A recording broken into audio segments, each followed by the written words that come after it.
Hello, readers. Our next book of the day is The Different Pond, but for some reason it's not letting me show you the cover of the story. So this is the beginning of the story, titled The Different Pond. Dad wakes me quietly, so Mom can keep sleeping. It will be hours before the sun comes up. In the kitchen, the bare bulb is burning. Dad has been up for a while, making sandwiches and packing the car. "Can I help?" I ask. "Sure," my dad whispers and hands me the tackle box. The street lights look brighter and the roads aren't so busy before the sun comes up.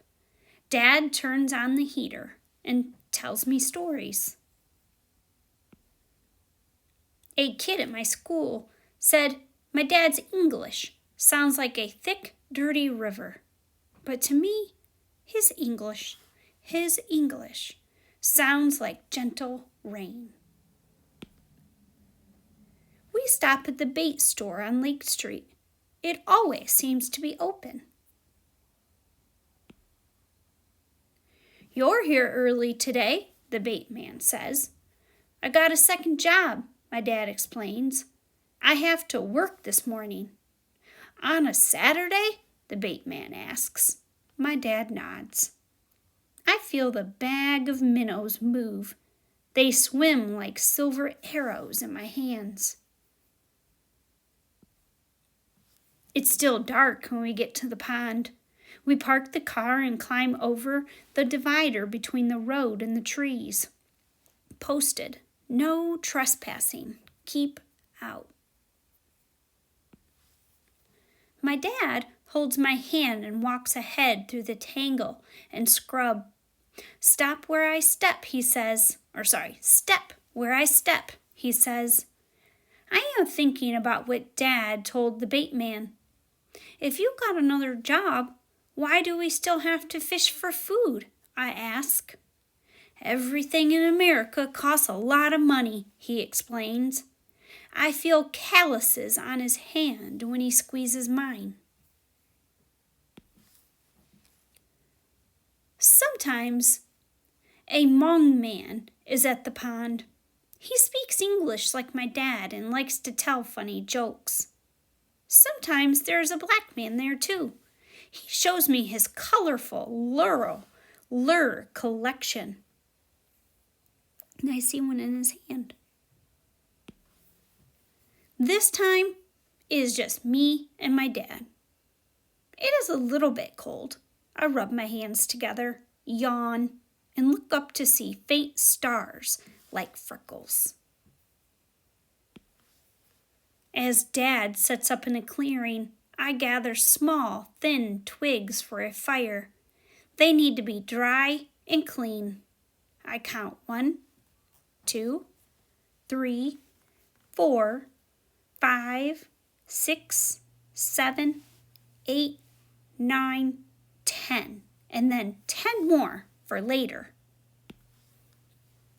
I put some rocks in a circle and set up the twigs. "Like a volcano," Dad reminds me.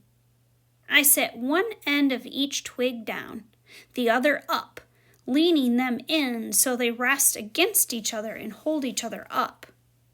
I get it to light with just one match. Dad nods. "You want to put a minnow on the hook?" Dad asks. I want to help, but I shake my head no. I don't want to hurt that little fish, even if I know it's about to be eaten by a bigger one. My dad smiles. He isn't upset with me.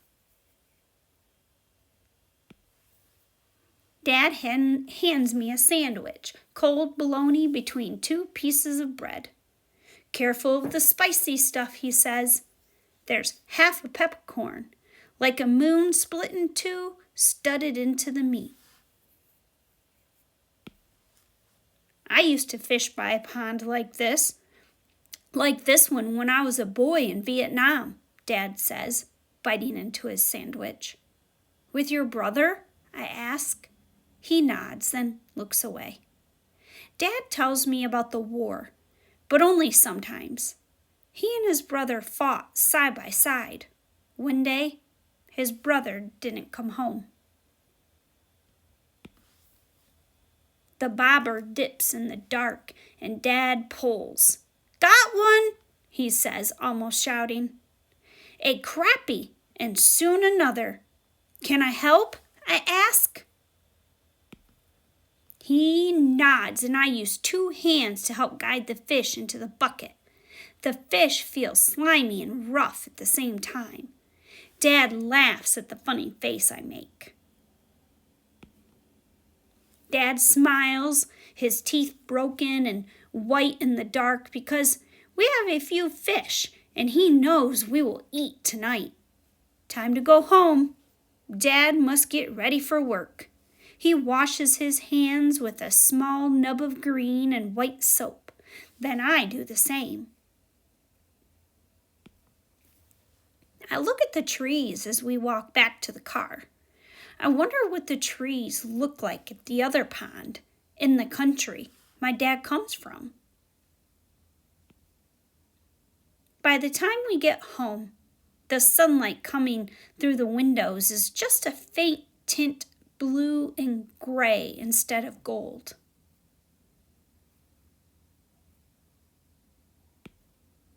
At home, Mom looks tired, but she smiles at the fish in the big white bucket. My dad changes his clothes and gets ready to go to work. He pats me on the back and says to Mom, "Our boy did a good job with the fire today." "You learn so quickly," Mom says. Then she asks me to help with the fish before she has to go to work too. I'm sad that she and Dad must leave, but not too sad. I know that later on they will both come home. Look after your baby brother, Mom reminds my brothers and sisters. She means me. Then she gets on her bike and goes to work. I'm not a baby, I think to myself. I helped catch dinner. Tonight when we are all home, Dad will put rice in the cooker, and Mom will fry the fish on both sides until they are crispy. I will bring out the jar of fish sauce that has flecks of chili pepper and carrots floating on top. At the table, my brothers and sisters will tell funny stories. Mom will ask about their homework. Dad will nod and smile and eat with his eyes half closed. Good fish, he will say to me. And I will smile and nod, and later, when we sleep, we will dream of fish and faraway ponds.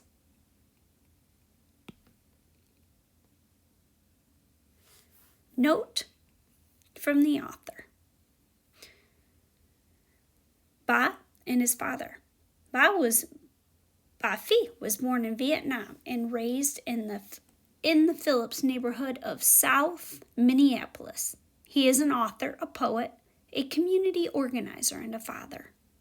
Note, my family came to Minnesota from Vietnam as refugees from war in 1975. I was just a baby when we fled, the youngest of 6. My father was a soldier, but not a high-ranking officer, and my mom had worked at the snack shop at a school in Saigon. We lived in the Phillips neighborhood of South Minneapolis, and we didn't have much of anything. Both of my parents worked multiple jobs to survive and support us in a country whose people did not understand why we were here at best and blamed us for the aftermath of the war at worst. My father would sometimes take us fishing with him before the sun came up, but for food, not for sport. I was much less appreciative of this experience than the little boy in this story, but now that I am a father myself, I wanted to honor the struggle of my parents. I also want to acknowledge that they sometimes told me difficult stories about the war and where we came from, including death and violence. My parents shared these stories with me, not to scare or harm me, but because these traumas were a part of our lives and they wanted me to understand. I pass along a version of our story with those same intentions.